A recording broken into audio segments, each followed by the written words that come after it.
Hello everybody and welcome to another Simon on the Sofa. Yes, indeed. And first, before we begin, I'd like to say thank you also to my patrons, the patrons of the Sofa. If you're unfamiliar what that means, then look at the link below this video. You can now become a patron of the Sofa with an amazing new platform that I'm putting the videos on. Thank you to everybody who's supporting that so far. Today I'm with a beautiful man, a man on a mission, a traveling man, over 110 countries. 115. Who's counting? After 100, nobody's counting. I bet everybody that talks to you now is like 100, 101, 105. So a man who's been traveling to 115 countries, and he's going to share today his story, which I'm totally inspired by. He's arrived in Malta on a, you could say, a mission of volunteering, a part of his voluntary mission. And other than that, I just want to introduce you to Peleg from Israel. Hey guys. Thank you for taking some time today while you're in Malta. My pleasure. So let's dive in before we begin. I don't want to lose your microphone. I'm just going to reverse it around the other way. No worries. So we get everything. We need to get it all. Yeah, so with this, in terms of just being a transparent conversation, and you know this anyway, you've been on quite a beautiful adventure of, a little bit of an adventure of, yeah, that a lot of people are scared to do. So maybe just it might be nice if we start by, just for the people that have probably never heard of you, just share a little bit about who Peleg is right this moment and what's happening. I think it all started more or less, it started 11 years ago when I finished my military service. In Israel, we all have to do military service, and I just went traveling. And for me, traveling was something really big and something really important that I wanted to do. And while I started traveling, I found out that I learned a lot on the way and I meet really cool people. But then, like everybody, I ran out of money, but I decided to take a risk and try to find a job and not go back home.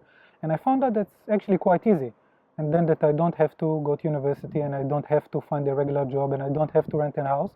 So I can just meet people along the way, walk, and that's actually was my life for the past 11 years, just going from place to place and meeting people. After 9 years of traveling, I felt that I need something a bit more. 7 years ago, I opened my blog that's called Lonely Peleg, and then 2 years after, I felt I need something more than just travel and share people's story, and actually started doing volunteer projects around the world. Founding of American company. Now it's been founded by a Canadian girl that I just met on the hostel, like randomly. It was so funny. And actually those people want to donate money. They don't want to do it online. They don't want the volunteers, their money to get wasted. So they give the money for me. And then while I'm volunteering with the kids, if I did it in the Philippines or in Ukraine or building a school in Cameroon, all of that, 100% of the donation go there. And while I'm there, my stay, my food, everything, it's from my own money. So then really 100% of the donation go to the people that you want to donate the money to. And the idea is to share the story so other volunteers will come and volunteer with me and after me. And the idea is that more people will volunteer. Like I really want people to travel, and while traveling, because I really think it's important to travel, also volunteer while you're traveling. So you travel 6 months in India, you enjoy this beautiful land, you enjoy the people, put 2 weeks of yourself and bring back. And I really think it will change a lot of things. Yeah, and give back when you're visiting, because when you're visiting, you're taking, and when you want to go there, you want to give back. So that's lovely. So with where I'm at right now is I know maybe a lot of people have been wanting to speak to you because I know that you're quite a rare Israeli, we could say, right? Mm-hmm. Because you mentioned to me before that some of them don't necessarily branch out and go as much traveling as you anyway. They might go off on a holiday, but they don't go, around the world. So you've become quite known in Israel from just being a little bit, out of the box. Mm-hmm. Is it right in saying this? Yeah. Yes. So what would be lovely today is just with the audience that I have and Simon on the Sofa has, is that, so if we drop deeper now where you are now, like, what's your sort of, your message to the world, to the people, what's your message now? Because you've been around, you've seen the world, you've seen 115 countries, you've got experienced wisdom, right? It was just from living it. You didn't go to university. You taught yourself how to do camera work. You taught yourself how to do everything through that traveling experience, which is beautiful. So yeah, what do you feel what's the richness and what's your message to the world now? I think the important stuff, I'm a big fan of traveling, and I think it's important because back in the day, somebody that was a traveler was an explorer. people that travel were educated people. You learn from other people.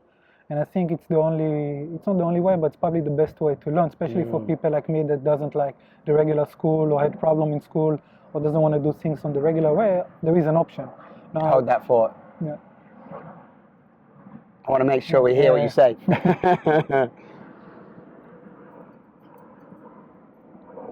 This is the interlude as the planes fly over.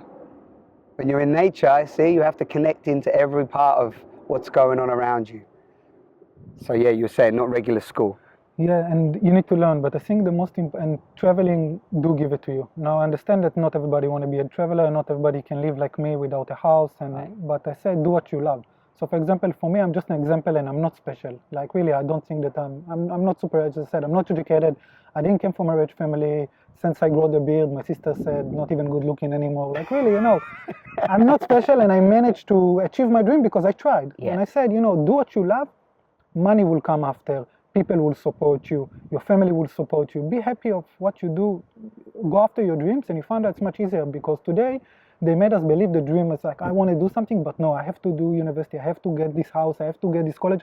And then we trapped into those things, we're taking loan, we owe money, and in the end we don't do what we like, and we do what other people want. Right. And I said, do what you love. I promise you, your mother wants you to be happy. After a year or two, she will support you, your family will support you after, and then your friends, and then people, and you will find out that actually with time you will become to be, it doesn't matter what it is, you will become to be an expert in traveling, in video camera and whatever, and people will actually come to you to advise and pay money for this. Right, and exactly. Then you got to the perfect stage. I understand that you need money to survive, but you don't need much money. Money wouldn't make you happy. Yeah. People, when I speak with most of people, they say, no, I don't want to be rich. I just need another $1,000 a month and this is it, I'm happy. And it's not true. This 100, 2,000, 300, doesn't matter how much dollar, wouldn't make you happy. What will make you happy is to wake up in the morning and do what you love, meet people that you want to be with, follow your dreams. That inspire you, yeah. Exactly. All of those things will keep you happy. Money wouldn't make you happy. Yeah, it's always, I know we briefly touched on this when we spoke last week, but when you start to explore reality in this way, you start to look at the systems in place and you start to have a more of a broader, open perspective, you start to see things seem a little bit backwards, don't they? It seems that the idea of, like you said, the hoax of we've got to go through this process, this system, get to 60 when we might have some money to do the things we loved, right? Yeah. Like let's get a pension plan and retire. And when we retire, if we can still walk and we're still fit enough, we go traveling around the world, Whereas actually, most people I meet, and I always ask them the question, if you had 1 year to live, what would you do? And 90% of the people say, spend more time with family, travel around the world, or go and travel and see more and explore more. And sometimes you get people that say, I'd go and help, or I'd go and do this, that, and the other. But the majority of the times it's about connection, more connection with their loved ones, and getting away from, traveling. So I always say that, when I come to that and they give me the answer, I said, so why don't you do that now? That's always the thing about, which is what you're saying, right? Do that which you really want to do now, because also if you think about it, you don't know how long you're going to live, right? Exactly. I don't know how long I'm going to live. If I say, hey, Peleg, me and you, in 10 years' time, let's make a film, and you might be like, yeah, let's do it. How are we going to know? You don't know. We don't know what's happening in 10 years' time. So we can't keep this idea of planning for, I just think is ludicrous, really. I don't think it works. You shouldn't try it for the right moment will never arrive. This is what I always say to people that send me messages and want to advise with me. Listen, no, it's not that the moment will arrive, you wake up one morning, everything's going to be perfect, you're going to find a lot of money in your bank account, and you will be ready to achieve your dreams. You need to work for it, like anything in life, nothing comes easy. But I think the moment that you start, the hard part is get the decision, but the moment you got the decision, you start doing it, you see it's much more easy than you think. But you need to do something towards that. Yeah, for sure. So along the way, maybe you want to share, because one of the topics that I talk a lot about, I love, my own interest is, the idea that fear holds us back, right? Fear is one of the big captivators, the social and personal oppression, which comes from a lot of false evidence appearing real, right? Fear isn't real. But, to do what you've done, or to even start to explore, and helping and going into, because, you'd be happy to name a few places where you've actually gone to. People are scared to even go to some of those places, right, where you've been. Yeah. So maybe talk a little bit about fear and if you've had any. And that's the funny part, because I found out through my travel that most of the people are good, because I think if I've been traveling for 11 years, hitching through West Africa, sleeping in my tent in places like Sierra Leone, Liberia. I even got arrested in Guinea-Conakry. Places like, the people wouldn't want to go to, even like Burma. I was living in the slums of the Philippines. I was traveling through, now I came back from Kazakhstan, Uzbekistan, Kyrgyzstan, Tajikistan. Right. I've been doing Russia, Mongolia, like all of these countries. Yeah. People is like, what? There is a war there. Exactly. I've been to Ukraine during the war. Like, Right. I've been volunteering with orphanage. And I said, if for 11 years I've never been robbed, not even once, and nothing never happened to me, Right. or most of people are good, I'm the luckiest traveler in the world. Now, I don't really think I'm the luckiest traveler Right, in the world. exactly. And most of people are good. The stories of frighten us and scare us, I think it's to control us. Yeah. So the moment that you are scared and you are fear of what I will go if something will happen there and they try to kill us, and Yeah. especially as a Jew, Yeah. especially as in Israel, they're always scared. Right. Don't go to this country, they are Muslim and what you go. Yeah. But you found out that people they don't care that you are from Israel and or that you are Jewish, they are super friendly. Yeah. They meet you where you are. Exactly, and it's Yeah. all, I found out that 99 of the time it's stories. Yeah. Especially the big part was hitchhiking through West Africa, because I know I don't have a lot of money to do it, and I know there is no transportation, and I couldn't find information, and everybody told me I'm crazy because there is no travelers there, and there is no travelers there, but people are so friendly, and I stayed only with local people, and it was an amazing experience for me. Yeah, beautiful. I learned so much from them. Yeah. And often it's just this idea of, with any fear, it's just confronting it. Yeah. It's like if you would have walked there, it sounds like you didn't necessarily even have the fear. It maybe if you'd have went there and you've been thinking those thoughts like, oh, I can't do this, then maybe you have an experience that highlights that. But actually, it sounds like this was what you wanted to do, and this is what this is what you followed. No, I had the fear in the beginning. A lot in the beginning of what would I will do and what would my future and what would be with me and would I make my parents proud. I had the fears of the regular fears that everybody has. Yeah. But then I found out that when I travel, I'm not escaping my fear. I deal with them. I understand what I need to do. I understand how to do stuff. I learn about myself. I learn about other culture. I learn about other perspective. And then I realized that actually every day I'm dealing with new fears that are deep inside of me, but actually I'm dealing with them and I'm not escaping them. Yeah. I just see that they are not really fears, that there is nothing to be fear of being alone or hitchhiking through West Africa or don't know who you're going to meet. Yeah. All the things that I thought they're going to frighten me, but in the end they become to be my passion. Yeah. And you've embraced them. And then used that and then transmuted that into what you're doing now, which is, It's educating. Yeah, education, yeah. Which is actually a nice point, because we mentioned education before, and that you said that, I know we've mentioned it, but this is a key message for everybody watching, is that Peleg said to me originally when we spoke that this idea of inviting more people to support, yeah, I want us just to talk a little bit more now, give that a little bit more gravitas in terms of, if more people volunteered, if more people came from that mentality of what can I give, not what can I get, just across the board, right? It starts at home, in our local communities and so on. But then if we just went with that mentality everywhere, you have the potential to send, it's a ripple effect of change, right? Because it's changing our psyche, our mentality, the way that we perceive reality. So I don't know if you want to share a few more words on just how people can, step into that place of like wanting to give. Why are we in a world of where the mentality is just, what can I get, what can I get, what can I get? I think first of all, it's a lot about the way we've been educated. And I think because we're working, I'm not, but people working so hard for their money. And in the end of the day, 12 hours doing for this iPhone, they really feel connected to this iPhone because they work so hard for the car, for the house. And this is mine, I worked so hard, this is my space, this is my thing. But the moment you become to be a gypsy, in a way, you're sharing everything you have because you have to share, because you want other people to share with you. And actually I had a story not a while ago. I was in a hostel in Kyrgyzstan and I cooked big dinner and I had a lot of leftovers. I had nothing to do with that, and I do it all the time. In the table on the hostel I made a sign, kosher, vegan, halal meal, please take free food. The pot finished after like an hour, but then I saw something incredible. A Korean guy cooked himself dinner as well, put the pot there and just put my sign on his, instead of putting in the fridge like he would do every day, and he shared his meal as well.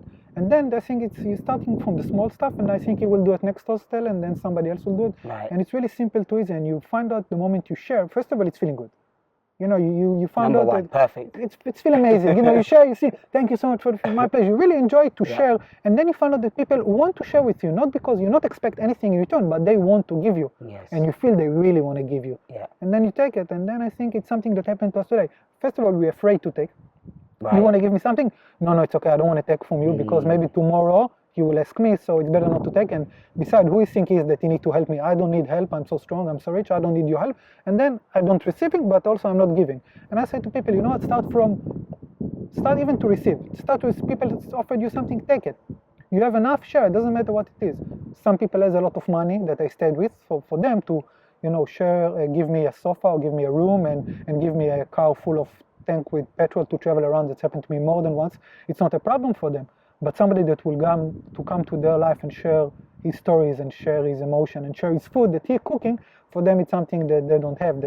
So I just said share whatever you have, doesn't matter what it is, money, stories, talent, anything that you have, share it with the people around you, and they will share what they have, and then everybody will have enough. We wouldn't need more than that. Exactly, which is wonderful, because this brings it in a beautiful conversation to one of the things that myself and my playmate and many of the people in our own community are moving more into this idea of the gift economy. And the gift is very much around, like the retreat that I just do and the events I do, I often do as a gift it forward. Mm-hmm. And a gift it forward is literally that. People have forgotten how to value things, forgotten what the value of things are. We know the price tag, we know the price of everything and the value of nothing. So like when you actually, in my experience, when I've put that sort of invitation to people, it sort of like messes with the mainframe. It messes with the system. Mm-hmm. It's like, well, how do I value it? And when we put the retreat out, we often get, I know it's a gift, but tell me how much you want. And it's like, okay, no, it's a gift, right? Yeah. It's a gift.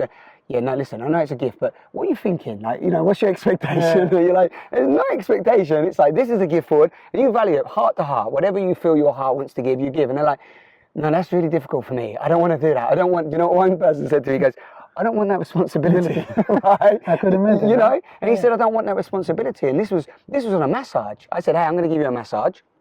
And he said, how much do you want? And I said, that's going to be a gift. He goes, no. Tell me how much you want. 50, 70, how much money you want? I said, no, it's a gift, and you pay it at the end.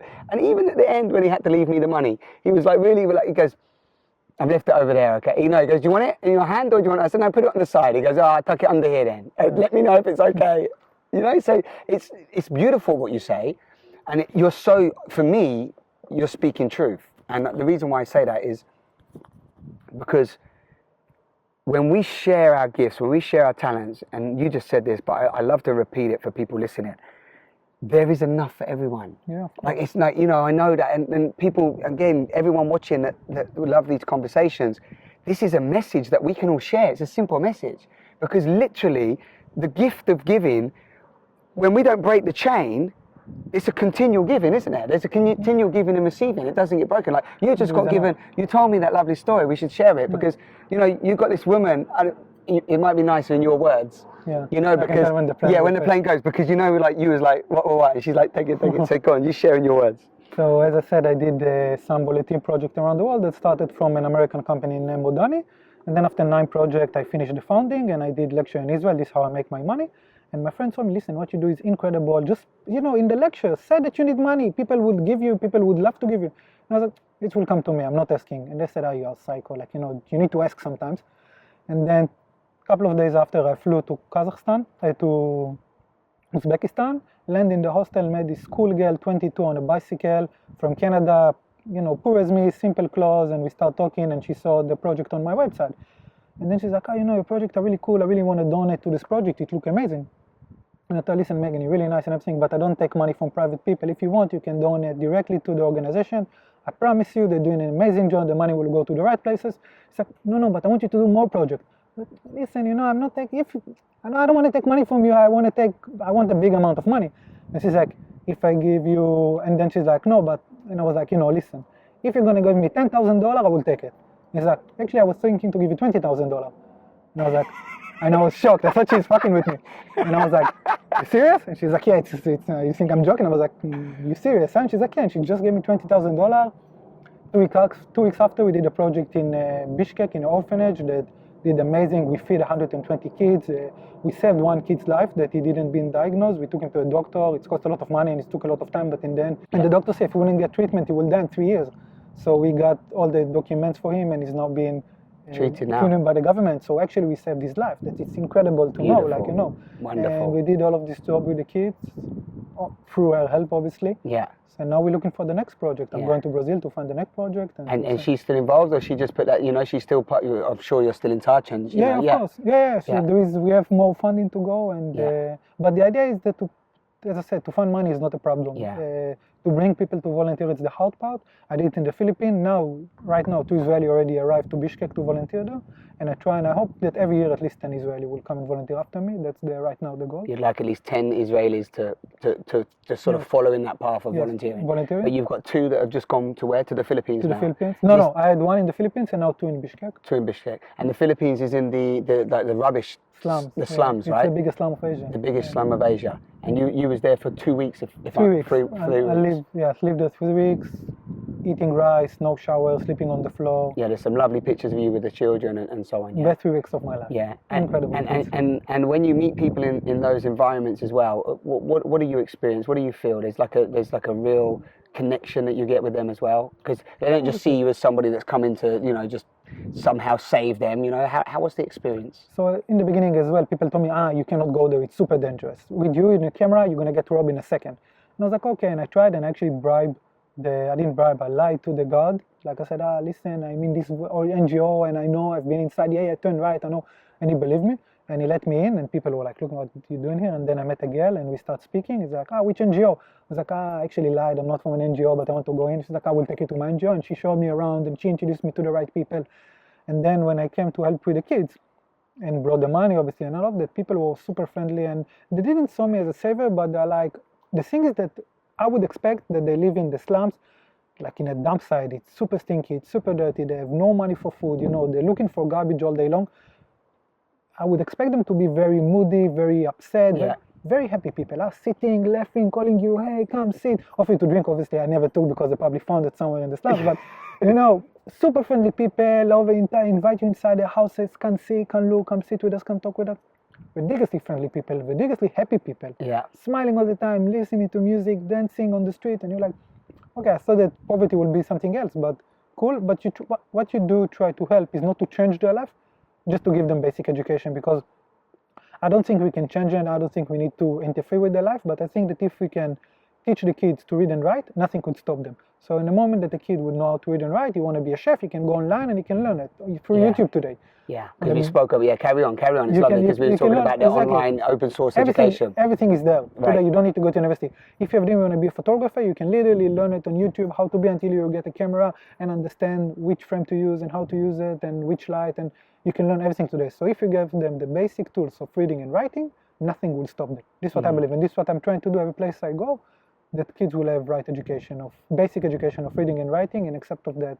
And in terms of like internet and getting online, they don't have like places for that or schools in those areas, right? No, there is one internet connection in the slum. Okay. But now there will be in 10 years. Of course. In 10 years. There's going to be dongles going crazy in there. So they just need to learn to read and write. That's the only thing they need to know. Yeah, and that actually happened. But well, you did some education. You've created a little piece of that in the Philippines, right? Yes. Because that was with the first funders that found you, the Americans. The company they supported you to do some education, Yes, all of our project is around education. Yeah. All of our project is around education in kids, because we believe this is the future, and we believe if we educate them, and they're going to have the basic ability to actually conquer the world, to give them just read and write and hope to say we love you and we trust you and we know we can do it.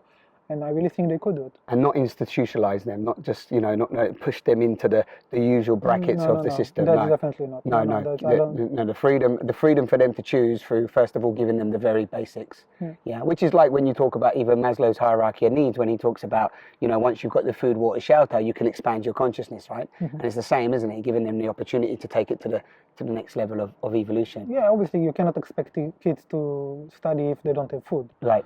But this is what we do. We do a lot of things. We cook food in school and then bring them to school and stuff like that. Yeah. So we're trying to use these two things, food and education, together. And some sanitary as well, in terms of just cleanliness and get it. Because you said on one of them that you have to get them clean. They have to be healthy in order to even go to the next stage, right? Yeah. So it's sort of all links in with each other, medicine, doesn't it? Medicine as well. All of the basic stuff, but it's all getting to the same place that you will get education. In the last project in Bishkek, for example, the kids can go to public school, but because they have such a bad skin rash and because they look like orphanage with no money, with old clothes, they don't want to go to school, or if they go, they're not studying because they feel 4. So what we did, we first of all bought them some medicines, so the rash that will disappear, and we bought each kid 2 completely new uniform to school. Like they look like, like white, beautiful. And now they will go to school, they wouldn't feel different. Right. And this is the idea that we Right, so there was a school already active, and then Yes. but they couldn't go. Perfect. So what So you this gave would- them the opportunity to go. And now they look like the other kids, and now Yeah, they would want they to fit go. in, as it were. Yeah. Yeah, So yeah. you need to, every place you need to find the right balance, how to work with that. Obviously, it was after a long meeting and to see where we can channel the money. It's not something that you just do, but it's fun. You really enjoy it. You really feel that you're doing something to benefit those kids. And when you spend even a day with them, and they hug you, and then it's worth it. It's worth it. Yeah. It's more than And this why- the abundance. It's so important because I've been traveling the world for 9 years without volunteering almost at all. And the moment I started doing it, I was like, oh, I'm so stupid. How come nobody told me about it? Because the satisfaction the satisfaction that I had from volunteering with the kids was much bigger than to travel 100 countries.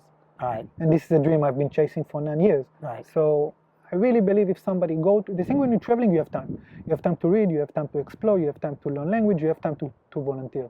And that's the most important. And I don't say, volunteer all the time because you want to have fun, you want to party, you want to do drugs. Cool. I'm not against that. Do what you want. But take this 5 months in India that you meet so many cool people, you had the food, 2 weeks bring back to India. And to the kids of India, it will send you back home with full of energy. And it will also give you we're always talking about the shift in perspective. I'm always looking how personal transformation can take place, right? That's why I record these conversations. That's why I do the play that I offer to the world. It's like, and I think that through direct experience is one of the best ways to shift our perspective, right? To get a feel of what other people are going through, to create empathy, compassion. Mm-hmm. When you've been there, when you've been in those times, when you've seen them, and you get that direct exchange. Which is lovely because it leads me in from the experiences you've had. I'd love you to talk to me a little bit about love. What's your interpretation of love? I must be honest. Everybody asks me that in my lectures. I don't really believe in love between couples. I don't look for a girl to travel with me. I don't see any benefit right now in my life to couples, and I think that most of couples is not. It may be love in the first couple of years, but then it's become to be Ownership. a deal. I'm comfortable with you, you're comfortable with me, so it's something that right now in my life I prefer to be without. But I think everything that, what for me love is my family, love is my friends, love is something that you do without expecting something in return. So this is why I think in a relationship it's a bit different because it's always power fights in a way.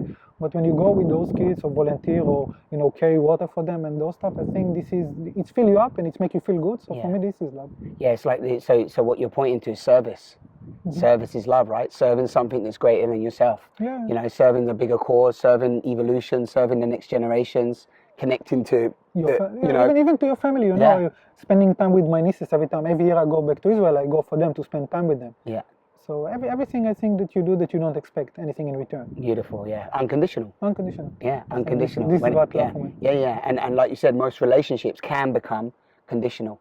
Yeah, I don't judge you. Nobody can Of do it. course. I'm just speaking about my own reality. Always. For me, I'm not looking. That's your disclaimer. Yeah, okay. not for me, the partnership. I'm not strong with it. So tell me, I always love to ask, like, two things I'd like to ask you, but the first one is, whenever I'm creating a conversation, I'd love you to share something you've never shared before, because like you said, you do lectures, people might want to talk to you, conversate with you, ask you about your travels and so on. And you've given me a deeper insight to your journey this time, which is lovely. But is it, share something maybe with this with this conversation today that maybe you've never shared. What pops up when I say that? That's hard. I try to think, but because my life is so open to everybody, and because I really had, like, for example, when I first did my first article to the biggest newspaper in Israel, he said, I'm not gonna erase your word. Say whatever you want, speak about.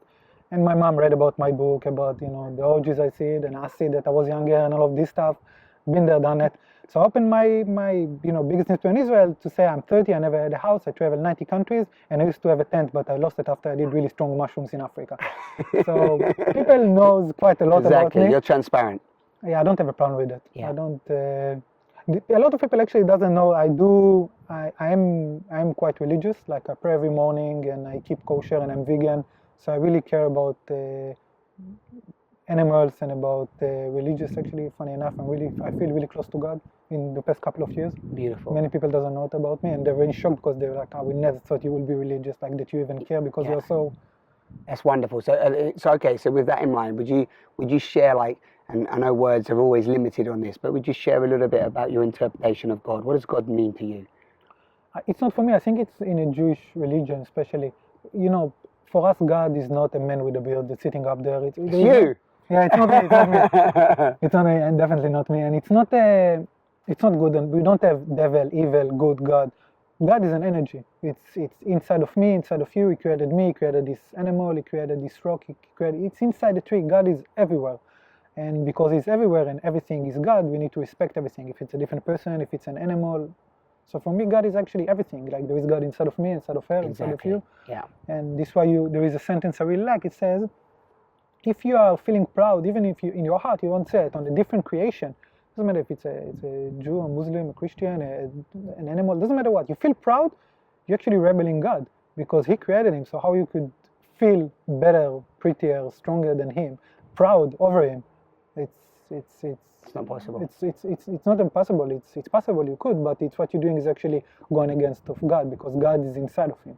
So I think in a way I try to never judge, and this is something that I learned through travel. You know, try not to judge. Look at things always on the bright side, and look and try to always think positive about things. Why it's happened. Try to think about a positive thing. Yeah. A positive. And try to have a broader perspective. Which again, you're talking about being more humble, honoring the process, honoring people, honoring everybody where they are, and honoring everything as it is, right? And that's what it sounds like to me. And it's nice. I think what sometimes people get lost with the whole God conversation is that we do use the word He or it or and we try to justify it as this person, which I think clouds the whole concept of what people are really pointing to. Yeah, So it's nice to hear you share that. So you are in my books a real, authentic, transparent traveler. So one of the things that these conversations birthed from me actually wanting to explore what was truth and what was love. And in order to do that, I needed to look at the lies within myself, and uncover the lies within myself, where I was lying in life and how I was going to express myself transparently. And then what I found through being more transparent, when you have nothing to lose, you have nothing to let go of, there's nothing to gain, right? It's almost like you can just let go and you're, you are translucent. There's nothing to, when you've got nothing to hide, there's nothing to lose, right? It's like you've become so transparent, so open, there's actually a safety and a beauty that comes from that, a vulnerability. And it feels like that's some of what you've experienced of just like, here, this is me, this is who I am, I'm Peleg, this is my mission, this is what I'm doing. And there feels, I don't want to put words in your mouth, but there feels a sort of freedom in that. In terms of even being confined by society and all this other stuff. So I have no expectation from people. I don't know you, so I don't have expectation. The moment you come and said, hey, come have a coffee with me, I was like, thank you, man, that's amazing, because I don't. But when you are all the time with your friends, your family, I feel like that you always have expectation. But people you don't know, you don't have expectation. And then I learned to have no expectation from people. And everybody that I meet and smile to me, I was like, thank you, man, that's incredible, it's really fun. And in this way, you really become to be, I think, as you said, weak, but but it's not really weak, it's more like flowing, everything that comes, and you become to be more, I think, humble, and you do everything that happened to you, you accept it, in life, sometimes you have a plan, and you want to go by the plan, and you want to do everything, but then with time, especially very quickly in traveling, you learn that's not the way, you cannot do it, and then everything that comes to you, like, cool, I came to Malta, I was supposed to stay with a friend, she's in India, she introduced me to Andrew, come to the farm, great, Andrew took me to his house, amazing, I met you, and it's just gone on, You're trusting the process. Yeah, you need to trust people. It really feels that you're trusting the process and you're trusting yourself and you're, and of course you've got 11 years now. Trust in your backpack. Yeah. You feel like the backpack of trust. But even though you have to be, and this is what I said to a lot of people, again, you cannot expect, like even though now Andrew took me to his house, I went and I bought groceries and I cooked dinner, and he's like, how you doing? He's like, I know, but I won't, because even though you travel, you need to give back. And this is what I said. So you save the 10 euros a night on accommodation, put this 10 euro back anyway, you should have spent them. Take it back to the house that you're staying with the people and cook them nice dinner. They will appreciate it from anything. And this is what I think we need to understand. You have charities will come back. Yeah. And the more you give, and again, which is an old theory, right? Is the more you give, the more you receive. The more you give, tenfold comes back. And that's what I know it works. We know it works. The question is, do you know it works? We're telling you the Try it, secret. try it. Try it for 1 month. Yeah, try it for 1 month. There you go. That's nice. This is a nice conversation. I'm always asking to drop deeper on these conversations. So today I'm saying, me and Peleg's little 30-day quest, right? We've got a 30-day quest on after this conversation. If you've listened to this conversation, we're inviting you on the 30 days to just give a little bit more of yourself, right? Give and see what comes back. See if the law, let's call it a law, but the act of giving more really receives and benefits. And please, if it happens and you try it, leave a message underneath the video, you know, or go onto Peleg's website will be at the bottom of this video as well. Go and send him a message. You can follow his journey on the website as well, on his website. And yeah, I mean, unless there's anything you're feeling like you need to throw out there, it feels quite a nice place I think we swear. Feels quite complete. I think just do what you love and things will work around it. You know, just go after your passion and things will work out. Yeah. I'm an example to that, and as I said, I'm a simple guy, so I'm sure you can do it. See, there you go. If it can work for Peleg and it can work for me, because I see myself as quite a simple guy as well, just following what we believe to be true in our own journey, and then just like Peleg said, you meet one person and synchronicity flows and little things happen, and then wow, you go, oh my God, look at the last year, look what's happened. You know, people come and give him $20,000. Don't have expectations though. Don't expect. The next person you meet, don't think you're getting $20,000, okay? That might cause you dissatisfaction. I've got to tell you about Patreon, guys, because this is one of the ways this Gift It Forward is serving Simon on the Sofa to continue. So please, if you get time, check out Patreon, patreon.com/Simon on the Sofa. Links below this video. And as always, just thank you for tuning in. We've been going 5 years now, 5 years of conversations, and they just keep getting better and better and better and better. So take care, everybody. All the best. Bye-bye. Bye, guys. Thank you so much. I always ask for a hug. Yeah, of course. My pleasure.